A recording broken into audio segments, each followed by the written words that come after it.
Hi, everybody, it's me again.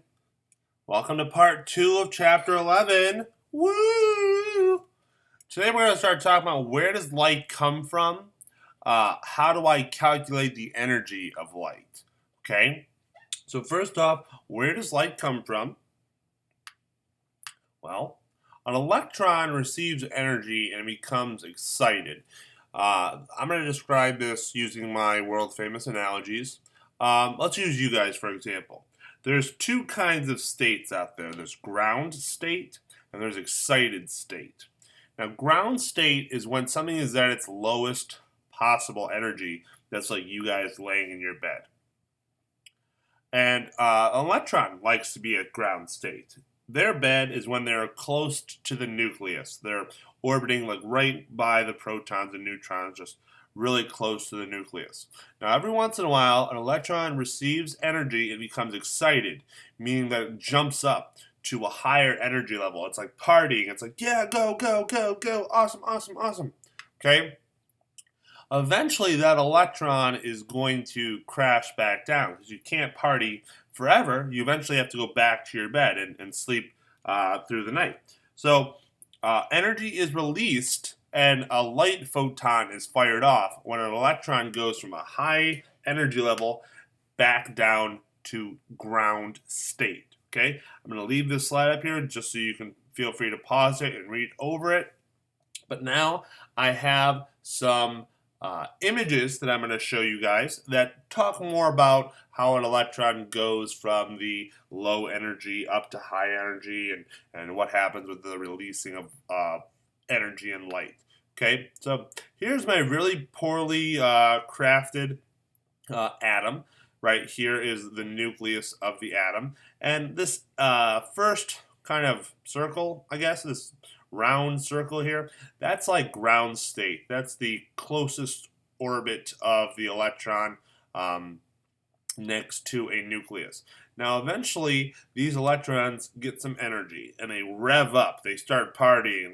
They're going at a higher energy level. They jumped way out. And they party for a while, and they're partying, and eventually they decide, well, partying is over. Now we're going to crash back down to our original ground state, our original area, and they'll rev up again eventually, go around at a higher energy level, and then crash back down. And the cycle continues.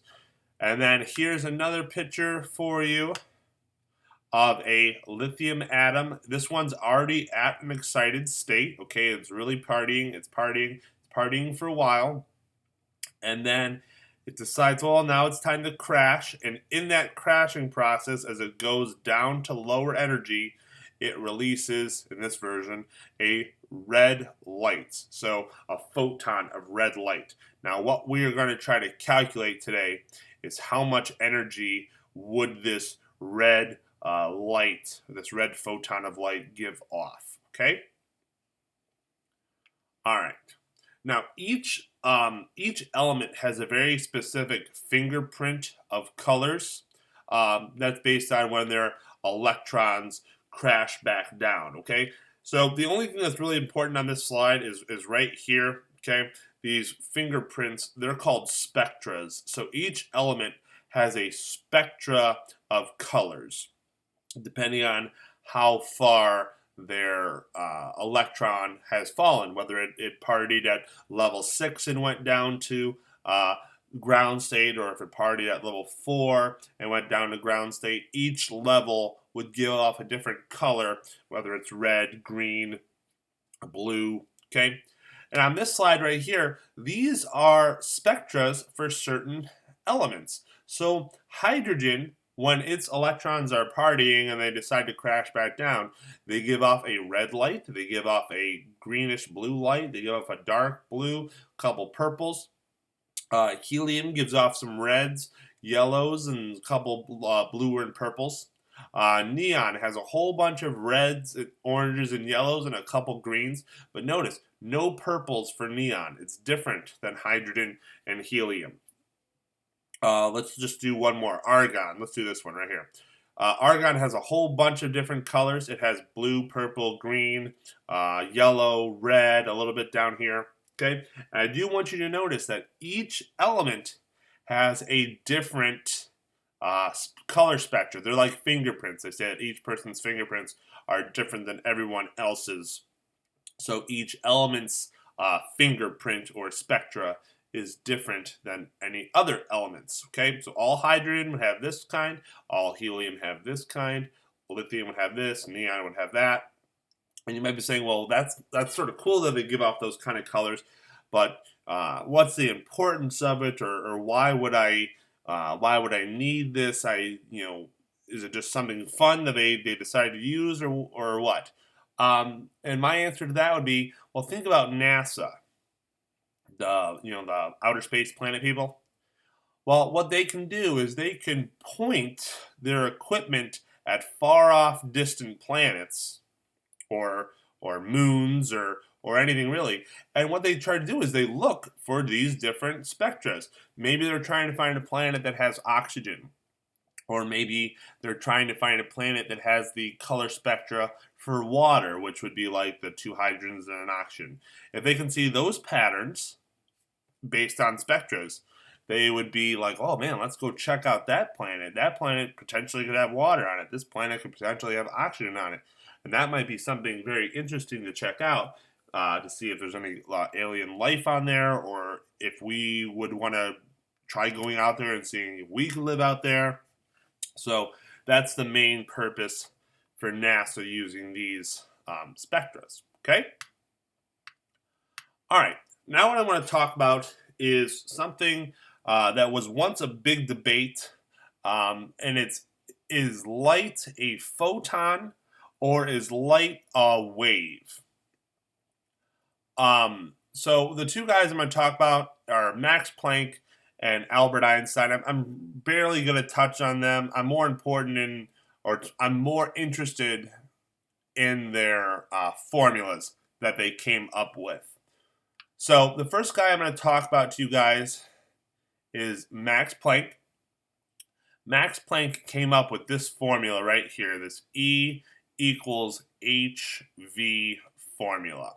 And that's what we're going to kind of dabble in today, is calculating the energy of something based on a frequency. Remember, this is a new right here from video number 1. So we're going to calculate the energy of light based on their frequencies.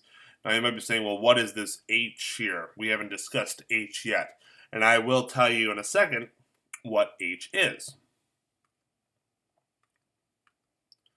Okay. E is energy. H is 6.6262 times 10 to the negative 34th. It's called Planck's constant because Max Planck came up with the idea. Okay? So if you look at these two formulas right here, this one on the left, E equals HV, that is how we calculate the energy of light based on a frequency. Or we can use this formula over here, E equals HC divided by lambda. This is how you would calculate energy based on a wavelength. Now, this video number 2 is going to go with page number 2 in that packet.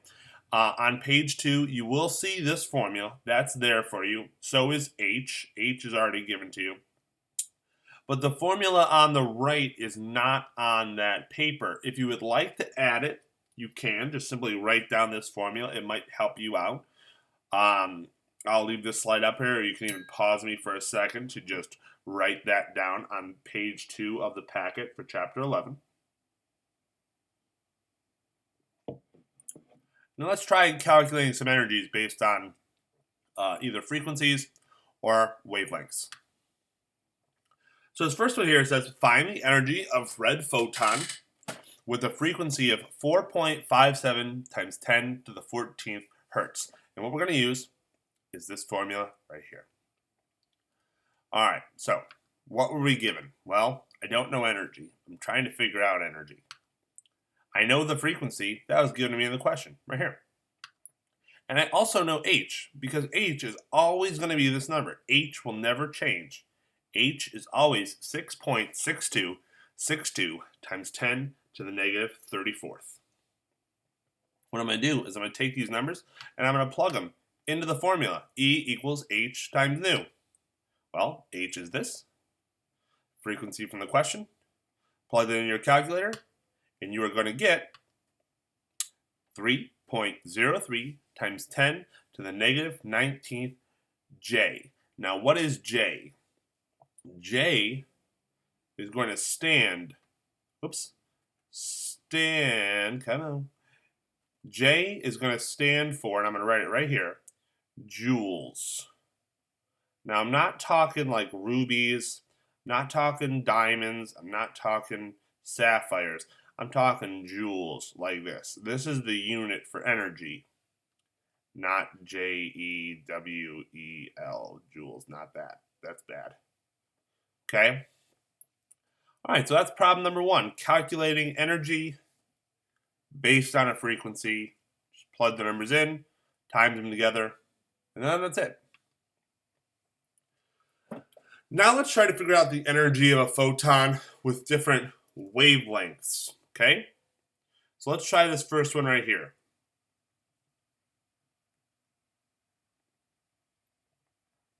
I have a wavelength of 827 nanometers. If you guys remember from video number 1, we have to calculate nanometers to meters.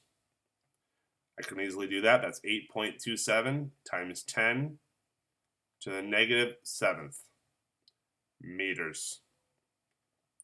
Now I'm just going to plug in my work. I know H. H is always 6.6262 times 10 to the negative 34th. That's supposed to be a 4, sorry. Times C.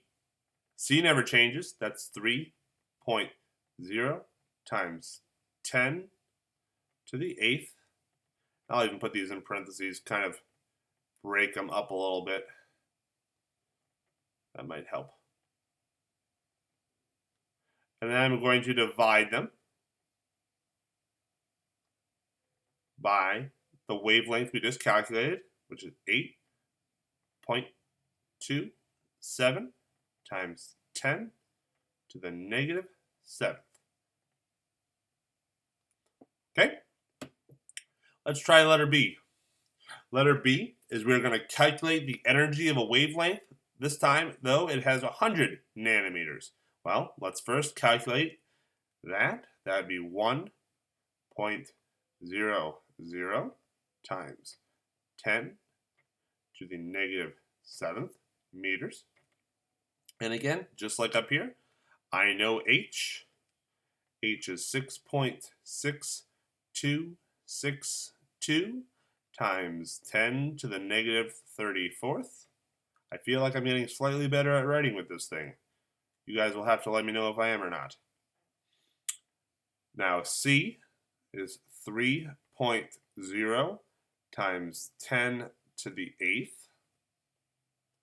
And now I'm going to divide it by the wavelength that we just calculated, which is 1.00 times 10 to the negative 7th. So either way, whether I'm solving it for frequency or I'm solving it using a wavelength, all I have to do is just plug in these set numbers and then either use the frequency, like in the first problem, or let the wavelength, like these ones, you take the nanometers, make them into meters, then you just plug it in. Nanometers, make it meters, plug it in.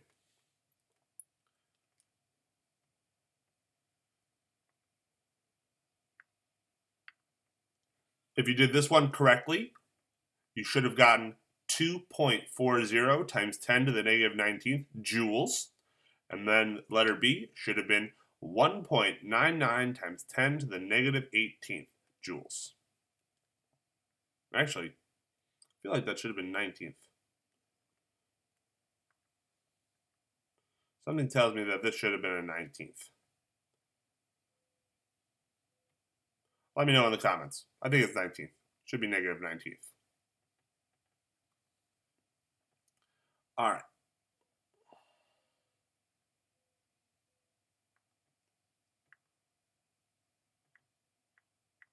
These are just 4 more examples. If you guys want to try them, you can. I'm going to put up the answers for them. You can feel free to pause it now or you can try them out, but I'm going to put up the answers just so you can try. The ones here on the left, those are like that first one we did. We're going to find the energy of a wave with a frequency. I'll do one of those. Why not? I have all the time in the world. So I'm going to do it up here just because the answer is eventually going to be right here. So I have the formula E equals H V, or nu. I'm trying to calculate the energy based on my frequency. Well, I'm just going to take H, which is always that set number.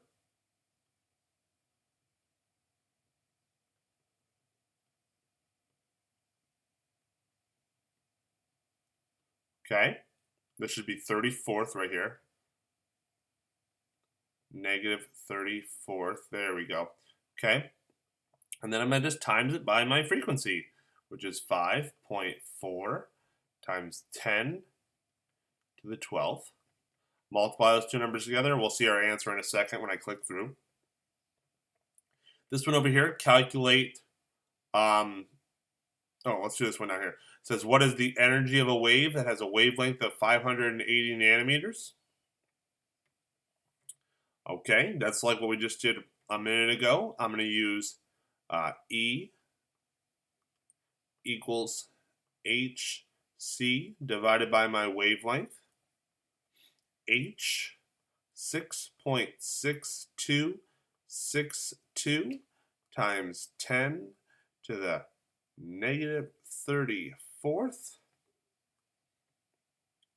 I'm going to times it by C, which is 3.0 times 10 to the 8th.